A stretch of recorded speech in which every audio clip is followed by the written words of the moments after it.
معزز سامعین و حضرات ورونو، تفصیلی د سیرت النبی بیانات با رستو شروع کوم انشاءاللہ، او هغه به ډېر طولاني او تفصیلي وي. خو د دې میاشتې د مقتضی الحال موافق چې د ربیع الاول شریف میاشت ده او دا میاشت چې د رحمت للعالمین په مناقبو ښایسته شي، نو مناسبه ده نننی بیان کیدونکې بیان د رحمت للعالمین په یو صفت باندې کول غواړم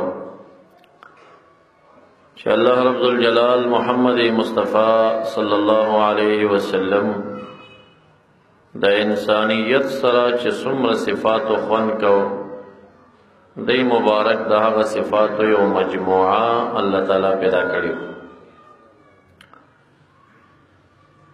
بعضې داسې ښه کارونه دي چې هغه شریعت هغې ته حسن ویلی وي، بعضې داسې بد کارونه دي چې شریعت د هغې نه منع کړي وي. خو نور ښه کارونه داسې دي چې هغه عقلا و عرفا و شرعا ښه کارونه وي.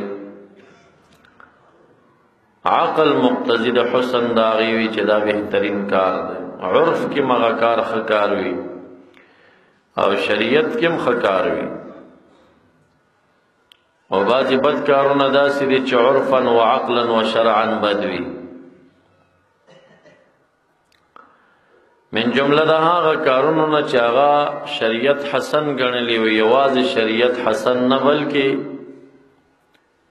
عرف هم ښه ګڼي هغه او عقل هم ښه ګڼي،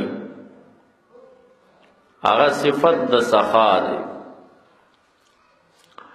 رب کائنات رحمت للعالمین تا د سخا یو دریابي زړه ورکړی و. عالم انسانیت کې دومره سخی انسان نه دی تیر شوی څومره چې محمد مصطفی صلی الله علیه وسلم. واقعات د فقیری او د مسکنت او د لوږو د تندو چې تاسې د علماو نه اورئ، هغه په خپل ځای باندې رښتیني دي. خو د هغې دا معنا نه ده چې دی مبارکو ته دنیا راغلی نه ده یا دنیا ورته نه راتله. ډېره پراخه پیمانه د دنیا ورته را روانه وه، خو ده دا عزم کړی و چې د دنیا د سرو او د سپینو زرو روپۍ که درهم دي که د نانیر دی، دا به زما په کور کې یوه روپۍ هم شپه نه کوي. تمامه زندګۍ کې په لکونو درهم او د نانیر دته راغلل، خو د سار نه د ماښام د نور پرېوتو نه مخکې به یې هغه صدقه کړل، هغه به اخلاص کړل، پرېښودل یې نه د ځان سره. سخي و انتهایی.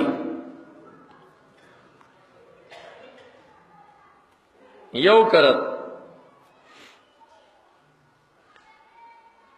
منګ او تاسې کې چې څومره مالداره دي، په لوټونو مالداره دي، تش کاغذ سره سپینې نه دي کتې. د سرو زرو د سپینو زرو مالداران په مونږ کې نشته دي، او کدي مسې لږ لږ څه لري لبیله زکات پې و 2.5 تولې ورسه برابرې شوې زکات پې و، 2.50 تولې برابرې شي د سپینو زرو زکات پې و. خو اصلي سرمایه سونه ده او سپین زر دی، دا چا څه شته نه دی. دا اندرشیر د زرګرانو او صرافانو سره هم څه عدد معلومه دی. نو اصلی سونا اصلی سرمایه چې د سره او سپین دی. رحمت للعالمین ته د بحرین نه جزیه او ټکسونه راغلل، او دومره سونا او سپین زر درهم او د نانیر ورته راغلل چې هغه په یو کوټه کې نه ځایېدل. هغه نه دی بیټرۍ یو پیس دغه کلکول غواړي، بیټرۍ دغه کلکول غواړي. نو دومره زیاتو چې هغه بیا مسجد نبوي ته راوړل او د مسجد د نبوي د کوټې دغه حصه چې وه دا داسې د سپینو زرو د سرو زرو نه ډکه وه په ځمکه کې وشیندل دا څومره سونه او سپین ورته راغلي دي چې یو کوټه ترې ډکېږي داسې پرتې وي په ځمکه به او زمونږ او ستاسو څخه څه شي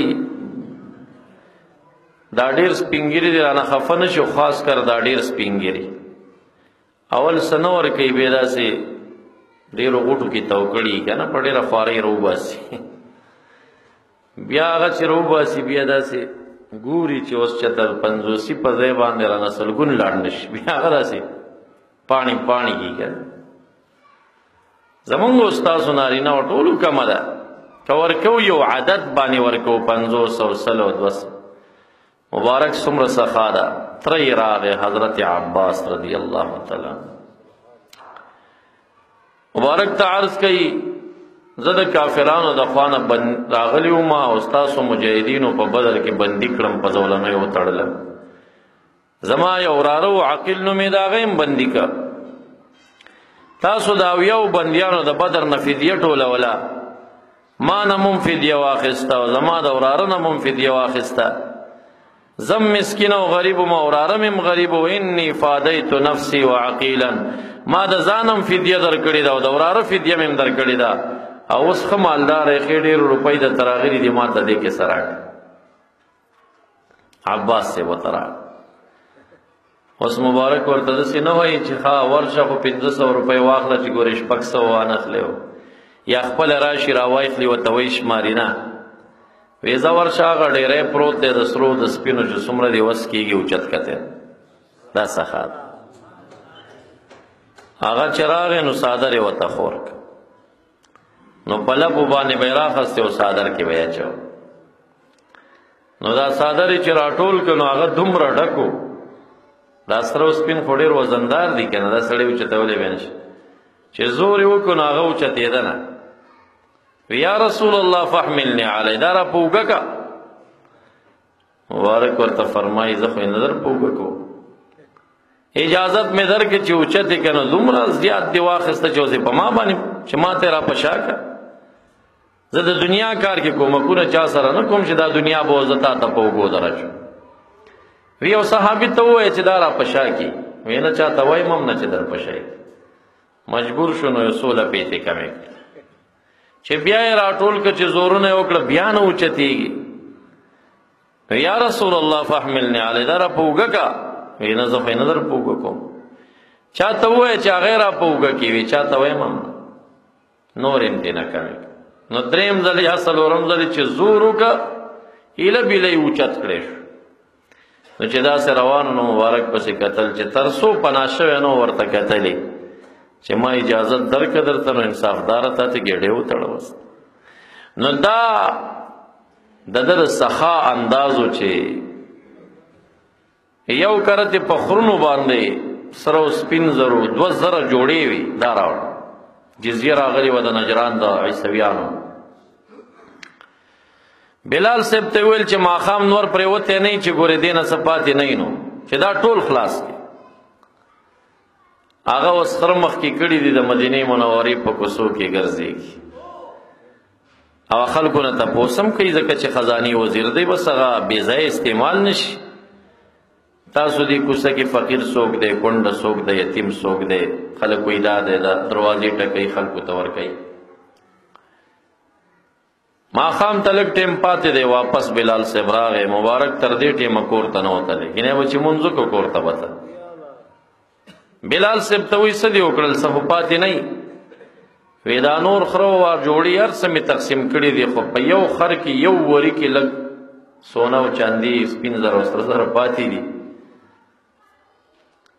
وی زه د ماښام مانځه ته به خلک راشي نو مسکینان پکې په دوی تقسیم کړي په هغې تقسیم کې وی اوس څه وشوې اوس هم پاتې دي وی ماخوستن مونځ کې تقسیم کړه ماخوستن یې چې تقسیم کړه وی اوس هم پاتې دي نو رحمت للعالمین عادت داو چې هغه به کور کې شپه کوله، که معتکف به و جماعت کې به و، ګینې نورې به مسجد کې شپه نه کوله. نو هغې مبارکو چې وکتل چې دنیا پاتې ده، پیښه ما ته مسجد کې ځای تیار کړئ، زه دلته ونه کېږم. نو دغه یوه شپه چا ته ووایي چې کلکې کېږي که نه، دا څه کوي داسې؟ ښه مې په مرض هم پوه کړی.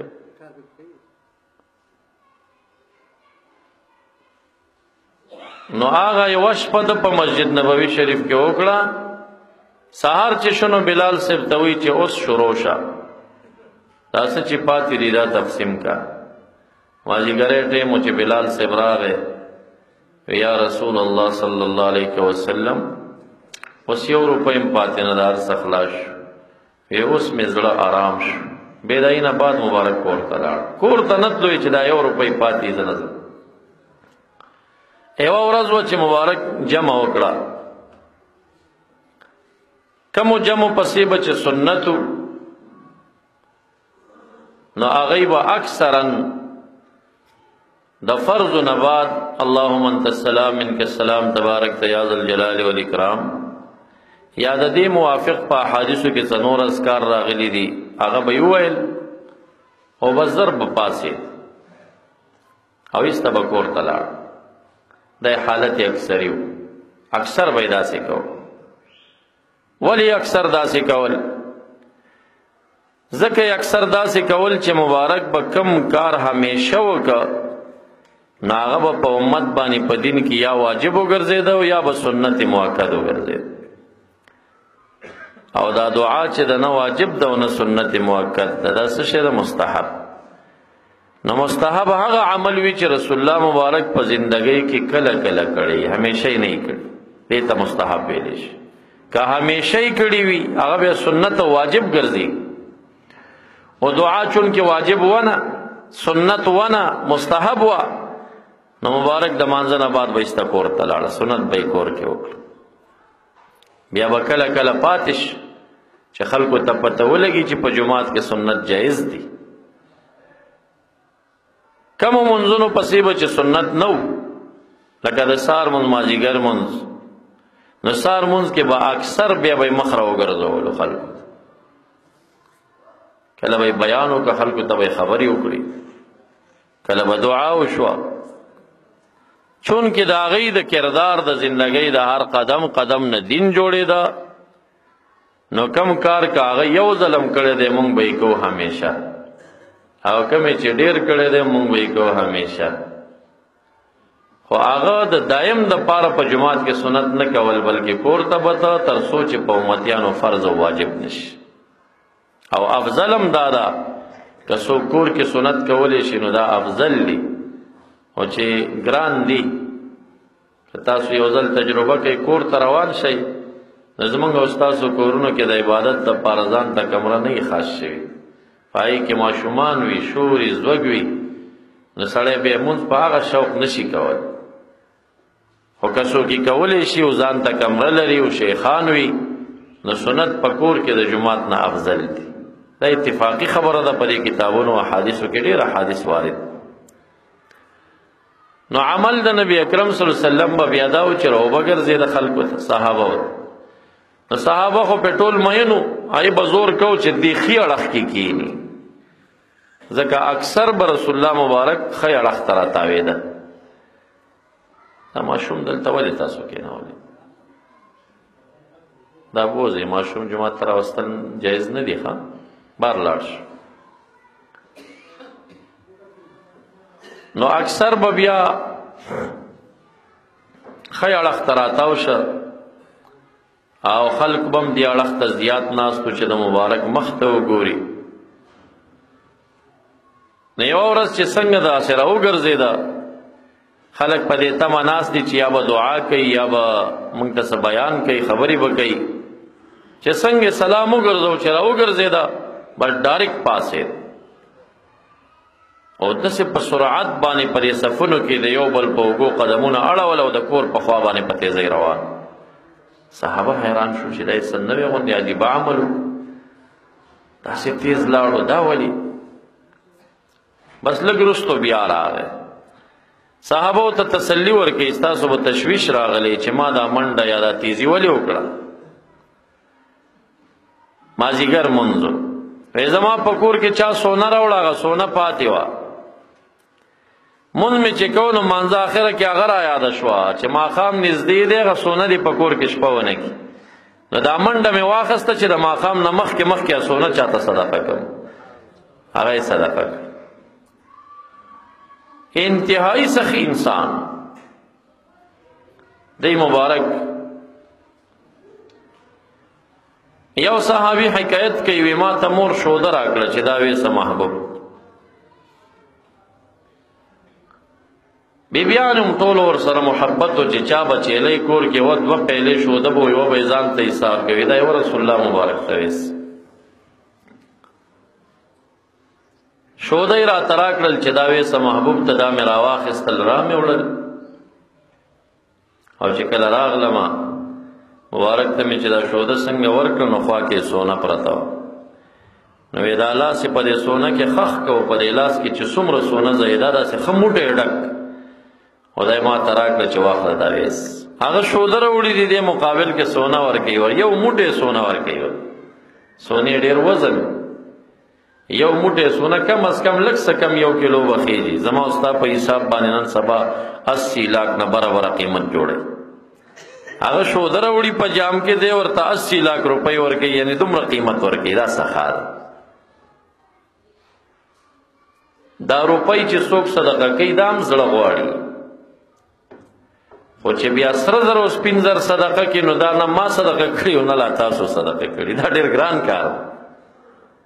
دا سخیانو نه سخته سخی بیبي او زنانه چې وي که نه، کیدی شي چې یو طالب ته، یو چوڼي ته، یو جماعت کې، یو مدرسه کې پیسې ورکړي، خو داسې زنانه به ونه ګورئ چې هغه د غارې نه هار راکوز کړي یاره دا جهاد چنده کې ورکوم، دا مدرسې چنده کې ورکوم. دا نشي کولی.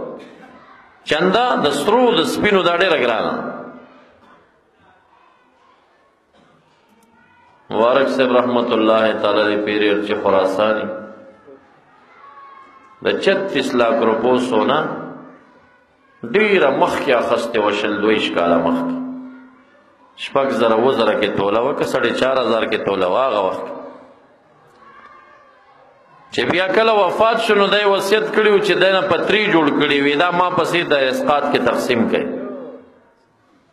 نو کله چې دا تقسیمېده نو 1,32 لاک روپو سونه وه. بیا په دې وخت کې قیمت دا و. بادشاهان هم مړه شوي، مولیان هم مړه شوي، پیران هم مړه شوي، عربو کې او عجمو کې. خو دا به وانه ورئ چې چا پسې په دایره اسقاط کې سونه تقسیم شوې ده. مبارک صاحب رحمت الله علیه پسې صد پاسه د 1 کروڑ روپو سونه تقسیم شوې ده. یو پتری پکې هغه وخت کې ما ته هم راکړه چا. پتری په هغه وخت کې چې د ډېرو روپو هغه غالبا چې 14,000 روپۍ یو پتري نه جوړې دی. یو کس ته به یې دا ورکول. نو دا وی د الله تعالی مبارک صاحب رحمت الله علیه یو ځل داسې فرمایل چې د عوامو او د اولیاءو دا فرق دی چې عوام څومره زړیږي دنیا سره محبت زیاتی. عوام چې څومره زړیږي دنیا سره محبت زیاتی، او د الله دوستان چې څومره زړیږي وي دنیا نه نفرت راځي. د الله د دوستانو په بوډاوالي کې سخا د ځوانۍ نه ډېره وي. څومره چې مرګ ته نږدې کېږي بس دوی وایي چې د هر څه مې لرې کړي وي الله. محمد رسول الله صلی الله علیه وسلم یو طرف ته یو جام شوده ورته څوک راوړي، یو موټی سونه ورکوي، 70 لاک 80 لاک روپو سونه ستا د دې زمانې په ریټ ورکوي ورته که نه. او چې کله د دنیا نه ځي نو د خپله زغره یې د یو یهودي سره ګاڼه وه، ورپسې یې ترې اخیستې قرض. دې بیبیانو کې د کمې بیبي په کور کې غنم کم و یا ورپسې کمې وي، دکاندار وی لګي ورپسې قرض راکړه پیسې چې راشي دربک. نو هغه ورته وایي چې ما ته څه ذموار شته دی د دې خبرې؟ څه ذمواري به وي که په دغه ټیم دې رانه کړه بیا به څه وي؟ لوی کم بخت انسان.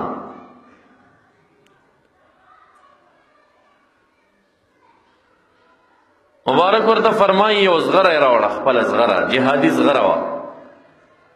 هغې نور څوک مه خبره وه، دا زغره به درکړم، دا پټه ځان سره کښېنه، دا ستا د وربشو نه قیمتي ده، که په خپل ټیم مې روپۍ در نه کړې دا زغره واخله پکې، دا پکې کټ کوي.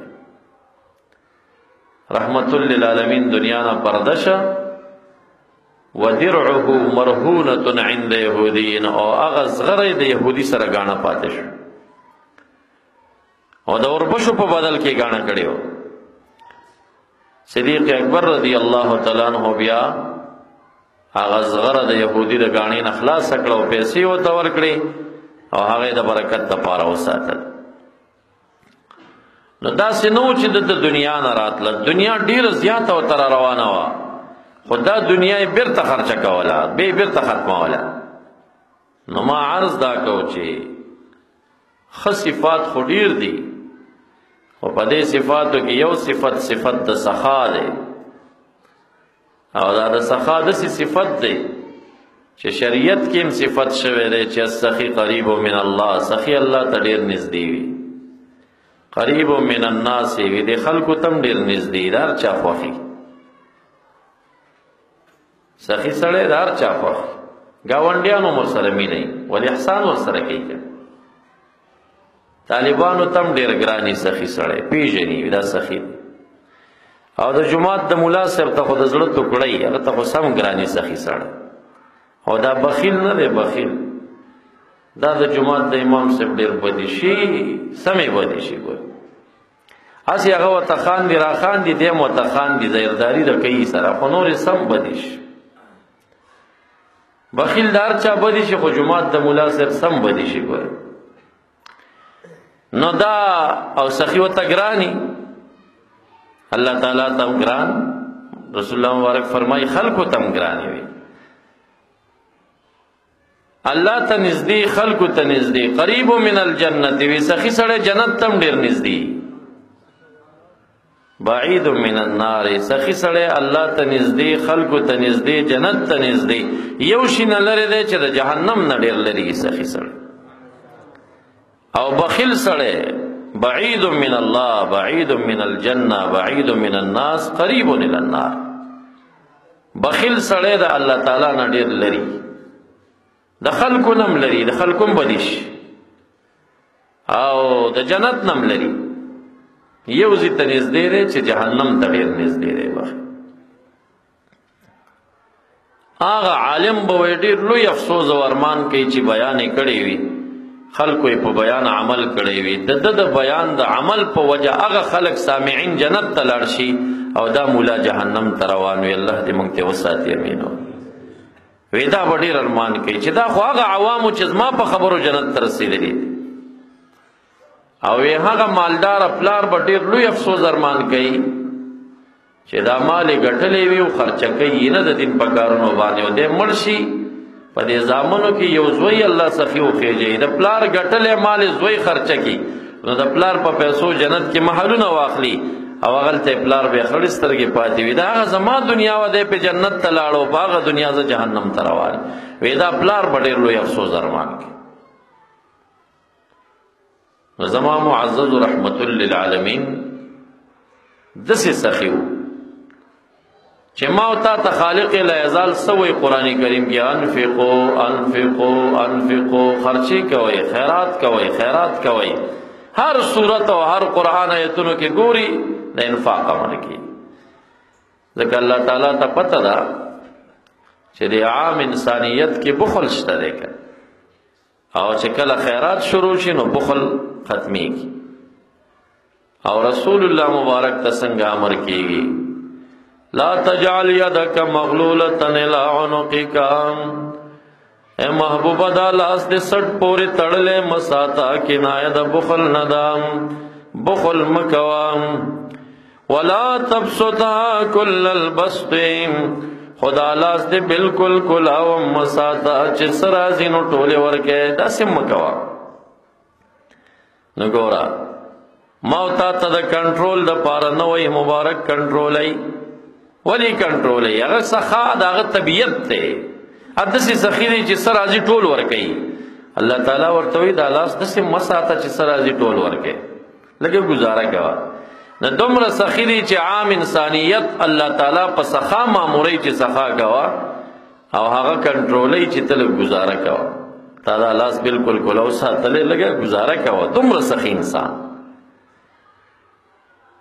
ماسپخیم د جمع ټیم نږدې و په دې وخت کې د سره په کور کې یو قمیص او یو پرتګو بله جوړه نه وه دا یوه جوړه یې په غاړه وه یو بیبي ورته راغله وایي زما ستا قمیص پکار دی ستا جوړه مې پکار مبارک سوچ کوي چې زه وربکم ورته جمع ته خو لا ټیم شته دی که بیا ما ته به بله پیدا شي دا خپل قمیص یې وایسته هغه ته یې ورکړه یو لنګ کې پاتې شو بلال صاحب اذانو کې اقامت ټیم نږدې دی راځي आवाज کې خلک را جمع دي صحابه جمع شوي دي تاسو راځئ که نه چې اقامت شروع کړم مبارک حیران ناست دی چې بې قمیصه اوس جمع ته څنګه لاړ شي یو لنګ کې څنګه جمع ورکړي بیا आवाज کوي مبارک غلی ناست حیران نو شاید په دې وخت کې په ځان ملامتیا هم ویلي وي چې ولې دې دا قمیص ورکړه ورته اوس به دې جمع پکې کړې نو آیت ورته راغی لا تبسطها كل البسط محبوبه دا لاس داسې مه ساته چې څه راځي ټول ورکې فتقعد ملوما محصورا نو بیا ناست په ځان ملامتې وي ځان ملامته کوي چې ولې مې داسې کار کړی دی نو دا کمال سخا د وجې نه خالق العزال دته د کنټرول ایتونه رالیږي چې ته لږ ګزاره کوه نو ټولو صفاتو کې مبارک کامل دی او صفت د سخا کې په عالم انسانیت کې دومره سخي انسان نه دی راغلی څومره چې محمد رسول الله صلی الله علیه وسلم په دې یو صفت مې څو کلمات پیش کړل اللهم صل علی سیدنا ومولانا محمد وآله وبارک وسلم وصل علیه رب اشرح لي صدري ويسر لي أمري واحلل عقدة من لساني يفقه قولي ربنا زدنا علما نافعا ربنا زدنا علما نافعا ربنا زدنا علما نافعا سبحانك لا علم لنا إلا ما علمتنا إنك أنت العليم الحكيم اللهم صل على سيدنا محمد